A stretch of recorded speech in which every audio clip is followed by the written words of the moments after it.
डेके साहेब नमस्कार. नमस्कार. आज तुम्ही नारायणगावच्या मुक्ताई देवीमध्ये बैठक आयोजित केलेली होती. ती नेमकी बैठक कशासाठी होती? मुक्ताबाई काळोबा देवस्थानच्या माध्यमातून जी आजची बैठक झाली, तसं पाहिलं तर नारायणगावची प्रथा कैक वर्षापासून तर अशी आहे की ज्या वेळेला नारायणगावच्या संपूर्ण यात्रेच्या निमित्तानं आपण 15 दिवस त्या ठिकाणी कांबळ्यावर काम करतो आणि यात्रा झाल्यानंतर हंगामाच्या दुसऱ्या दिवशी गावची मीटिंग त्या ठिकाणी बहुसंख्येने होते. त्या मीटिंगमध्ये गावचा आणि याच्या यात्रेचा जो काय आढावा आहे किंवा जे काही पैशाचा जमा खर्च आहे तो जमा खर्च केला जातो आणि तो गावापुढे वाचून दाखवला जातो. ही आजपर्यंतची नारायणगावची प्रथा आमच्या अगोदरपासून कैक वर्षापासून त्या ठिकाणी चालू आहे. त्याच्यामुळं विषय असा झाला की 8 तारखेला त्या ठिकाणी मीटिंग आयोजित केली होती गाव बैठक म्हणून, आणि त्या गाव बैठकीच्या माध्यमातून त्याच्या अगोदर आमची 30 तारखेला का 31 तारखेला मला वाटतं मासिक मीटिंग देवस्थानमध्ये झाली. ही जे त्याच्यामध्ये बाबू पाटे, नाना, संतोष नाना वगैरे ही बरीचशी मंडळी 10-15 मंडळी त्या ठिकाणी उपस्थित होती. आणि त्या उपस्थितामध्ये झालेले जे काही विषय होते जमा खर्चाचा किंवा आढाव्याचा, हे सगळे विषय झाल्यानंतर फक्त एक विषय अतिमहत्त्वाचा होता. तो कोणता? तर किंवा नारायणगावच्या असलेल्या सगळ्या एवढ्या मोठ्या आपण खर्च केलेलं जे समाज मंदिर आहे, त्या समाज मंदिराकडे योग्य त्या पद्धतीचा रस्ता अधिकृतपणे नसल्यामुळं आपलं कार्यालय जे आहे ते कार्यालय कमी प्रमाणात चालते, असा एक विषय झाला. आणि त्या विषयाच्या अनुषंगाने असं ठरलं की 7 तारखेला आपण त्या ठिकाणी गावची मीटिंग लावू आणि सुबंधांना बोलून घेऊन आपण चर्चा विनिमय करून तो प्रश्न सोडवला जाईल. त्याच्यामध्ये त्याच्या अगोदर विषय असा मांडला गेला होता की विकास तोडकरी आणि बाबू पाटे यांनी विषय असा मांडला होता की त्या संदर्भातली ती जी जागा आहे त्या जागेची मोजणी केलेली आहे आणि त्या मोजणीच्या टायमाला आम्ही होतो. मोजणी केलेली आहे, पण त्या मोजणीमध्ये सुबंधांचं जेवढं क्षेत्र आहे त्या क्षेत्रापेक्षा जवळजवळ क्षेत्र बरंचसं क्षेत्र हे अधिकचं आहे.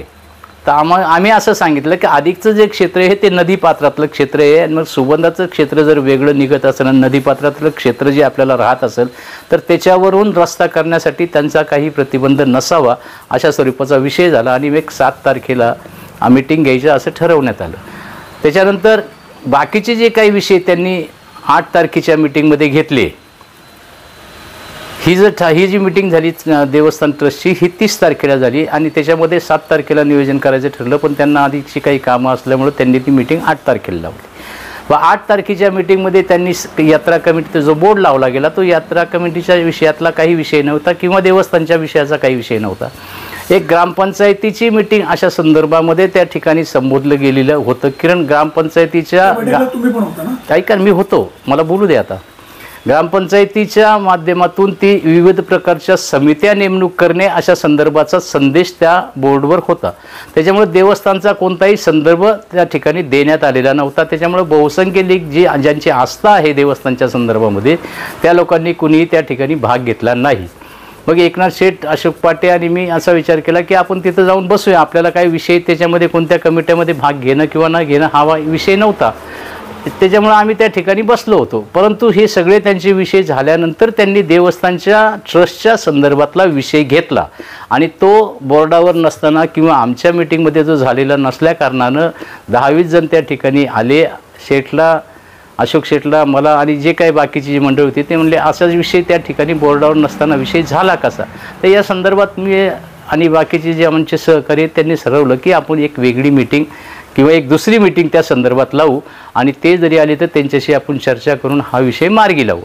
परंतु त्यांनी जे निर्णय घेतलेले आहेत ते निर्णय कुणालाही विश्वासात न घेता जी काही मंडळी त्या ठिकाणी आली होती, मग ती पूर्वनियोजित होती कशी होती याबद्दल आम्हाला शंका आहे.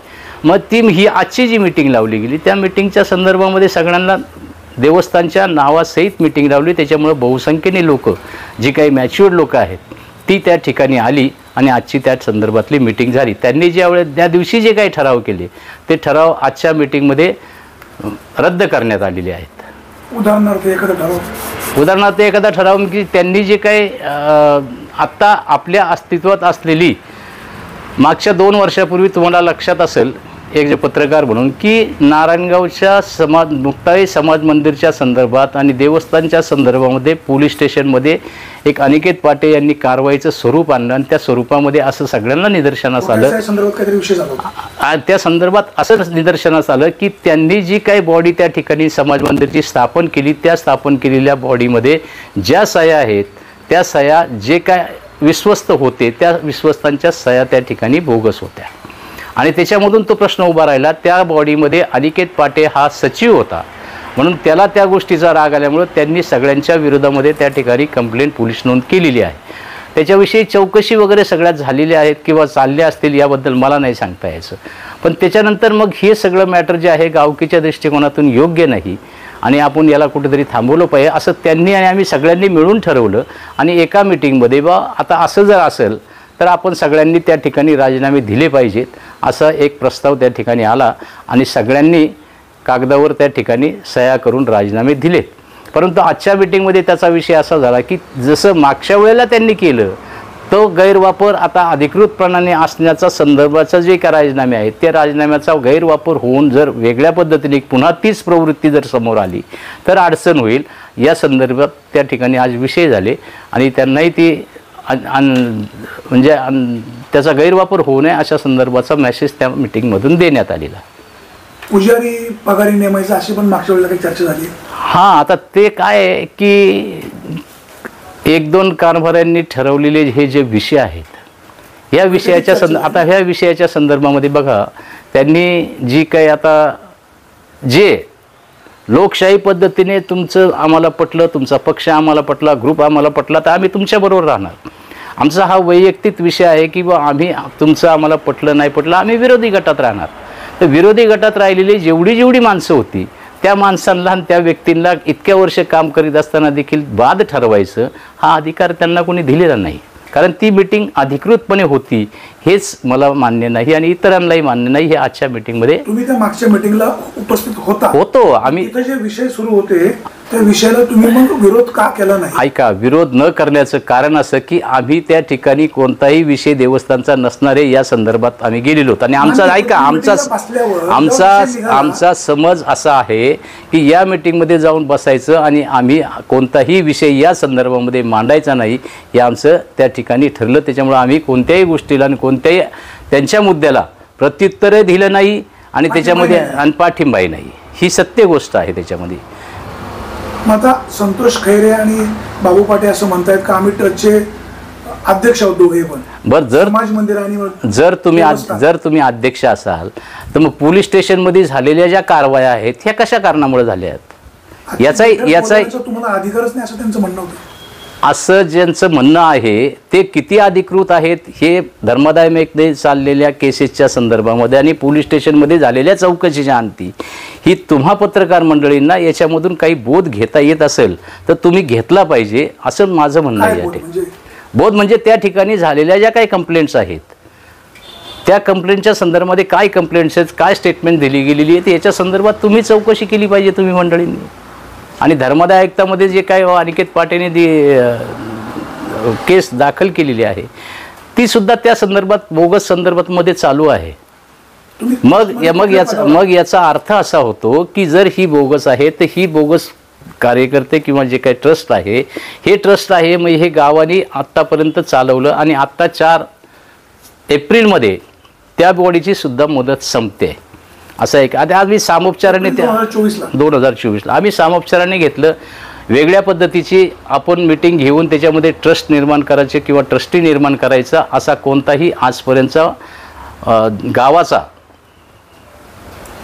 जो रिवाज आहे तो नाही आहे. परंपरा अशी आहे की यात्रेच्या संदर्भामध्ये हिशोबाची ज्या वेळेला मीटिंग होते त्या मीटिंगमध्ये जथेवाईज जी मीटिंग आहे त्या जथेवाईताप्रमाणे त्यांनी आपले जे काही प्रतिनिधी आहेत ते प्रतिनिधी काम करण्यासाठी त्या ठिकाणी नियुक्त करायचे आणि त्याच्यामधून ती बॉडी उत्पन्न होते.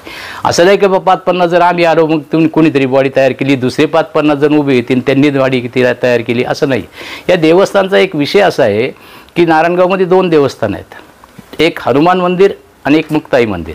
तर मुक्ताई मंदिराचा परिसर अगोदरच्या ज्या काही मंडळी होते त्या मंडळींनी व्यवस्थापनासाठी याचं विभाजन केलेलं आहे आणि ते विभाजन असं आहे की नारायणगावमध्ये अदत्त ते नेवकर पूल, तिथून पूर्वेचा जो भाग आहे तो अधिक आनंदवाडी, वळणवाडी आणि नंबरवाडी हा भाग मुक्ताबाई देवस्थानकडे दिलेला आहे. आणि उर्वरित जो भाग आहे वारवडीचा उरलेला भाग आणि डेरे मळा, औटीमळा हा जो विभाग आहे तो हनुमान मंदिराकडे व्यवस्थापनासाठी दिलेला आहे. आणि त्यांनी त्याच्यामधून काय ते ट्रस्ट आहे, ट्रस्टी आहेत ते नियुक्त करायचे आणि त्यांनी तो कारभार पाहायचा आहे. तुम्ही ट्रस्टचे कोण पदाधिकारी, तुमच्याकडे हुद्दा काय?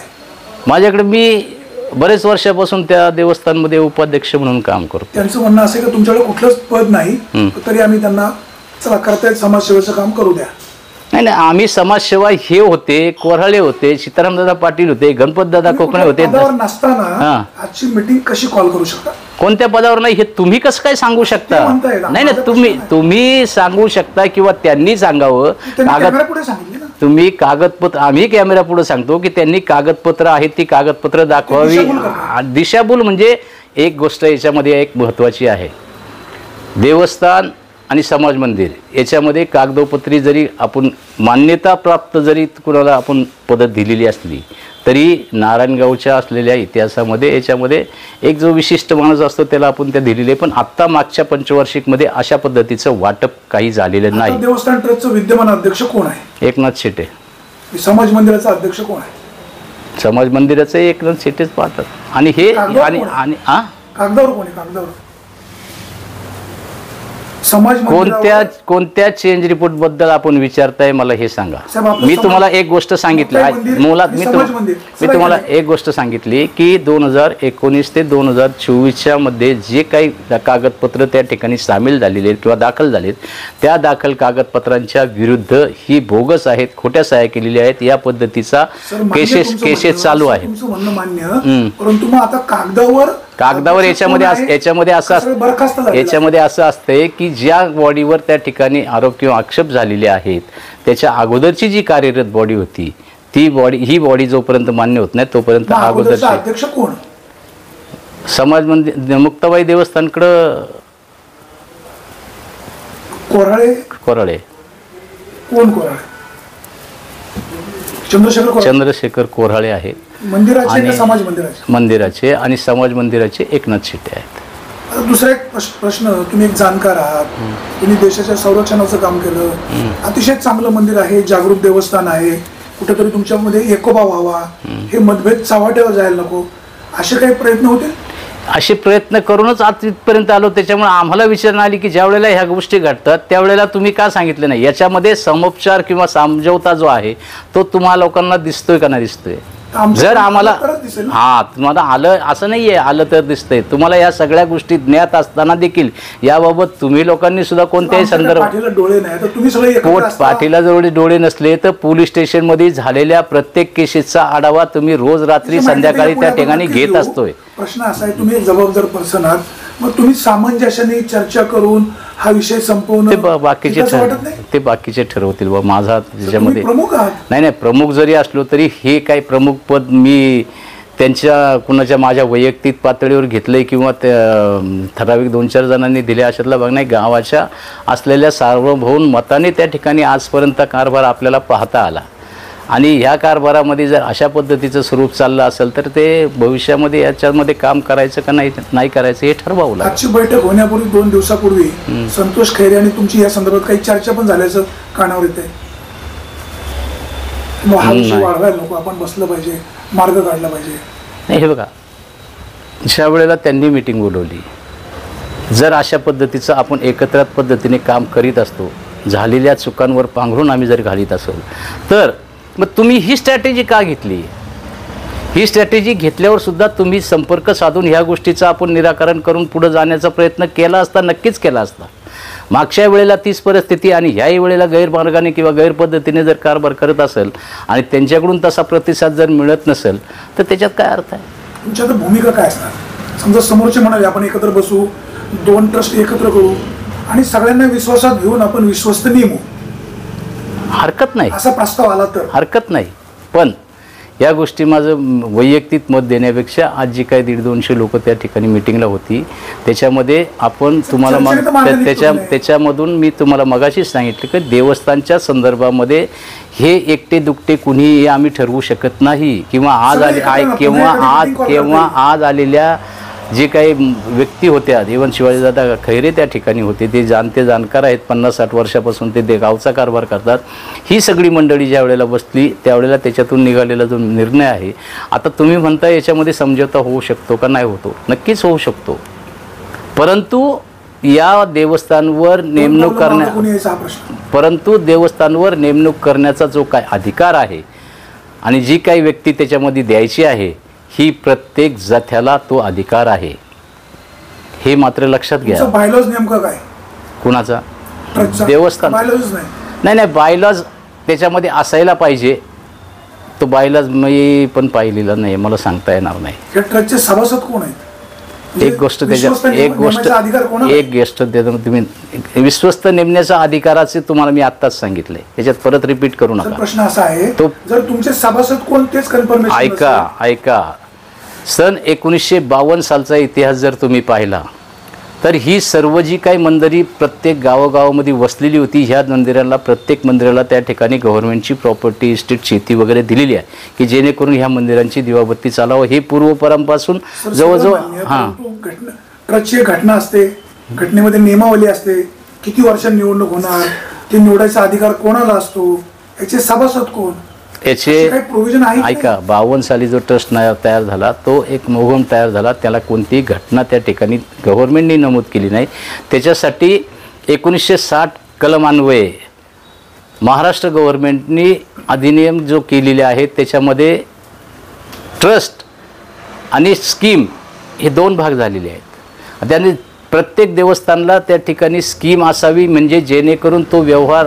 कशा पद्धतीने करता येईल नियमाला धरून याला ट्रस्टचे नियम दिलेले आहेत त्याला स्कीम म्हणायचं.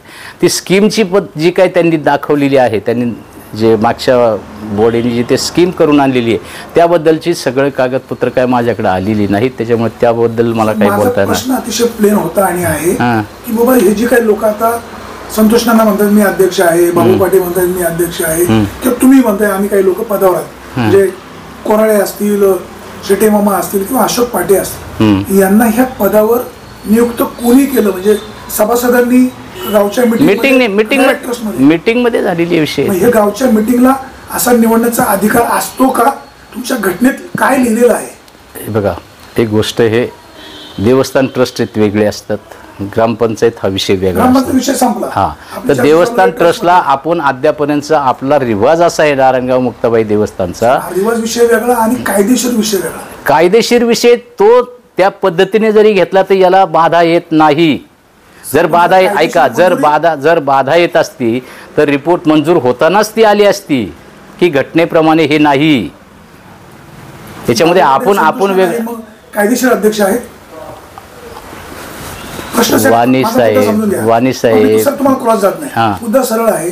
जर तुमच्याकडे बायलॉज असेल त्या बायलॉज मध्ये प्रोव्हिजन असते किती वर्षानंतर चेंज रिपोर्ट द्यायचा तरतूद असते. संतोष खैरे आणि बाबू पाटे यांना कुठल्या सभासदांनी कुठल्या वार्षिक सभेमध्ये समाज मंदिरला घटना आहे मला वाटतं आणि ट्रस्टला नाही का मग मुक्ताई ट्रस्टला यांनी स्कीम केलेली जी कागदपत्र दाखवली त्याच्यामध्ये घटनेचा कागद माझ्याकडे आलेला नाही. म्हणजे थोडी गडबड दिसते असं वाटतं ना. नक्कीच किंवा भविष्य काळामध्ये या सगळ्या गोष्टी प्लेनली जायला पाहिजे भविष्य काळामध्ये घटना व्यवस्थित करणे त्याचे सभासद कन्फर्म करणे त्याचा सगळ्यांचा अभ्यास व्हायलाच हवं का नको व्हायला आपल्या कुणाची जागीर नाहीये ती. एक शेवटचा प्रश्न जे आता विद्यमान जे कोण म्हणतात आम्ही अध्यक्ष आहोत असतील नसतील तुम्हाला आणि धर्मदाय आयुक्तांना माहिती बरोबर परंतु आपण सगळे एकत्र बसू गावची मिटिंग घेऊ आणि यातनं मार्ग काढू असा जर काही प्रस्ताव पुढे आला तर तुम्हा मंडळींची काय भूमिका असेल. सुरुवात तुमच्यापासून. मंडळींची भूमिका काय असेल तुम्हाला तुमच्यापासून. नाही त्याच्यामध्ये नाही म्हणायचं काही कारण नाही आहे कारण हे कुणा एका म्हणजे गटाचं कुणाच्या गटाचं किंवा कुणी त्या ठिकाणी ताम्रपट घेऊन आलेलं नाही आहे किंवा ही आमची जागीर आहे असं काही म्हणायचं काम नाही. गावकीचं आहे आणि गावकीच्या दृष्टिकोनातून जर तशा पद्धतीने प्रयत्न होत असतील आणि त्या समोरच्यांनी जर ते मान्य केलं असेल तर आमच्यातले जे काय आहेत त्यांच्याबरोबर किंवा सगळ्यांना विश्वासात घेऊन आपण ते करू शकतो ना. अडचण काय? त्या दोघांच्याही या वागण्याने तर योग्य असेल अयोग्य असं माहीत नाही, मुक्ताई देवस्थानची किंवा नारायणगावची अप्रत्यक्षपणे बदनामी होते असं वाटत नाही? बदनामी केव्हा होते? हे सगळं चव्हाट्यावर आल्यावर बदनामी केव्हा होते? एक गोष्ट सांगतो ऐका, बदनामी तेव्हाच होते ज्या वेळेला चुकीचं काम केलं जातं. आता चुकीचं केलंय का नाही केलं याच्याबाबतची तब्दील आणल्या तर आम्ही बदनामी कशी केली असं म्हणायचं. हो, आम्ही बरोबर जे जर सामंजस्यपणाने आजपर्यंत चालला तर तुमच्यावर सगळ्यांवर विश्वास ठेवून चाललेला आजपर्यंतचा कारभार आहे. मग अशा पद्धतीने तुम्ही जायला नको. असं ट्रस्ट म्हणजे विश्वास, ट्रस्ट म्हणजे विश्वास. त्या सगळ्या विश्वासाचं वातावरण पाहायला मिळतंय. अविश्वासाचं वातावरण झालंच आहे. मार्ग सगळे जसे ठरवते सगळ्यांना सुबुद्धी देऊ. जे बघा, मुक्ताबाई देवस्थान हे सर्वांच्या मान्यतेतून जागृत देवस्थान आहे. ज्यांनी आजपर्यंत चुका केल्या, म्हणजे मी असू द्या, मी आज जवळजवळ 31 वर्ष त्या ठिकाणी काम करतोय, पण ज्यांनी चुका केल्या त्यांना देवीच्या आशीर्वादाने चुकीची प्रायचित्त ही मिळाली आहे. त्याच्यामुळं आपण काही वेगळं सांगणं किंवा काय बोलणं हे योग्य आहे असं मला वाटत नाही.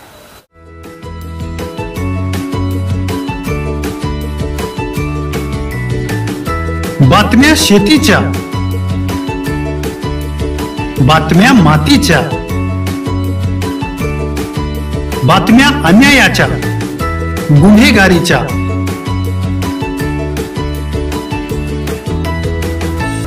राजकारणाच्या आणि समाजकारणाच्या, शोषणाविरुद्ध बुलंद आवाज, जनसामान्यांच्या हुंकाराची गाज, सत्कार्याला प्रोत्साहन, दुष्कृत्याला अनुशासन, निर्भीड, निस्पृह, सडेतोड, बेधडक आणि रोखटोक म्हणजेच विघ्नहर टाइम्स. शोध बातमीचा, ध्यास सत्याचा. आपलं चॅनल, आपली बातमी. सबस्क्राईब तर कराच, पण बेल आयकॉनवर क्लिक करायलाही विसरू नका.